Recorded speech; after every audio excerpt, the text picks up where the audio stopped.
My psychopathic mother-in-law tried to steal my farm. In December, my mother-in-law's efforts got crazier. I stopped into town to get some supplies, and by the time I was done packing up the truck, my mother-in-law, or rather the professor, tapped me on the shoulder.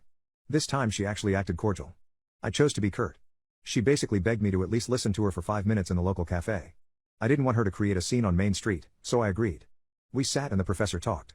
She claimed my wife was always confused about who she was, and that the professor and father-in-law had only her best interests in mind.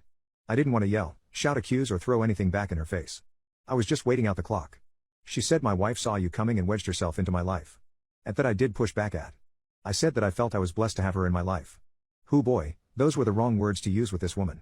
Professor, what do you mean blessed? I put my head in my hands and just wished this was over, everyone in the cafe looking at the two of us. The professor really projected her voice with this sentence. Me, ma'am, if you're trying to win me over, I suggest you stop using vinegar. She sort of humped at that statement. But she did become cordial again. She dug into her purse and pulled out a flash drive. She placed it on the table in between us. Professor, fine, this is all the proof you need. Take a look and I promise you will know the truth. I was dying on the inside from embarrassment from how my mother-in-law acted, with people I do business with regularly all watching. They will want to know what happened and why. I took the flash drive and left. I got back to the ranch where my wife was waiting, and she could instantly tell something happened in town from the ticked-off look on my face.